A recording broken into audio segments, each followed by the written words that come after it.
हर स्थान पर इसका खंडन किया गया है। सभी महापुरुषों ने, चाहे वे लोकमान्य तिलक हों या महात्मा गांधी जी हों, जो कि इस देश के सामाजिक और राष्ट्रीय जीवन के लिए अग्रसर थे, उन्होंने भी इस बात का खंडन किया है और कहा है कि नशा इंसान के लिए कोई अच्छी चीज नहीं है और इसलिए उसका उपयोग नहीं करना चाहिए। मैं आपके द्वारा इस सदन का ध्यान दिलाऊंगा कि शराबबंदी को जहां जहां भी ढील दी गई है, वहां पर देखने से पता चलता है कि हालत कितनी खराब हुई है।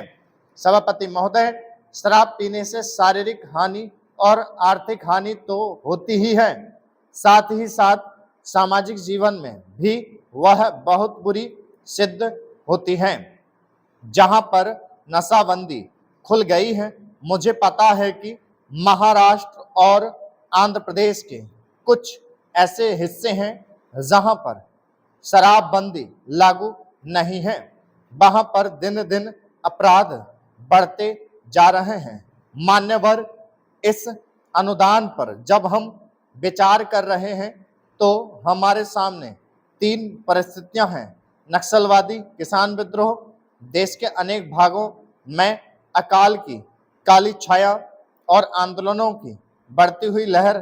मैं निश्चित रूप से कह सकता हूं कि सरकार की अब तक की खाद्य नीति और कृषि नीति असफल सिद्ध हुई है। इसका मूल कारण क्या रहा? कारण केवल एक रहा है कि क्रांतिकारी भूमि सुधार अब तक 55 वर्ष के अंदर भी नहीं किए जा सके, जबकि स्वतंत्रता प्राप्ति के 5 वर्ष में वे कर दिए जाने चाहिए थे। इसीलिए हम इस क्षेत्र में अब तक असफल सिद्ध हुए हैं। राष्ट्रीय स्वतंत्रता और संग्राम के जमाने में सबसे आकर्षक नारा हिंदुस्तान के करोड़ों मानवों को, किसानों को दिया गया था, यानी जमीन उनको दी जाए जिनके हाथ जमीन जोतते हैं। लेकिन वह राष्ट्रीय आदर्श आज तक भी चरितार्थ नहीं किया जा सका है। एक तरफ करोड़ों एकड़ प्रति बंजर जमीन पड़ी है, जो कि सरकारी आंकड़ों के हिसाब से 11 करोड़ एकड़ से कम नहीं है। इन जमीनों का उपयोग न होने के कारण से आज किसानों की समस्या हमारे लिए एक महान विभीषिका का प्रश्न बन गई है।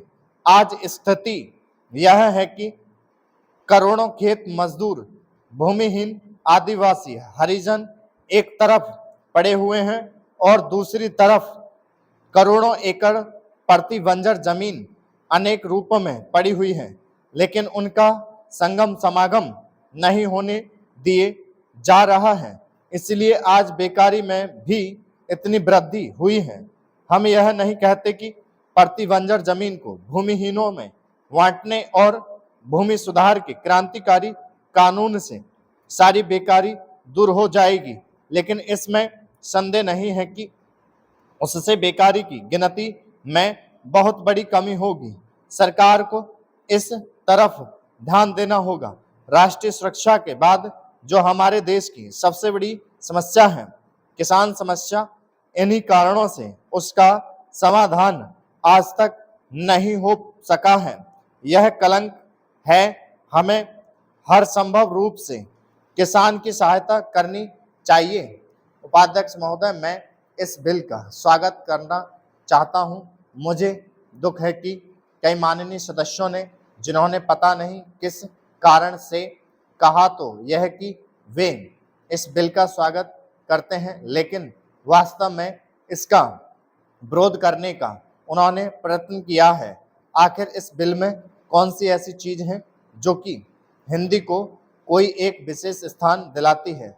मैं पहले ही इस चीज को साफ कर देना चाहता हूं कि मैं उन लोगों में से नहीं जो कि हिंदी के लिए कोई विशेष स्थान चाहते हैं। मुझे ऐसा लगता है कि जो सदस्य महोदय ऐसा कहते हैं कि इस बिल के द्वारा हिंदी को कोई विशेष स्थान दिया जा रहा है उन्हें वास्तव में स्टॉप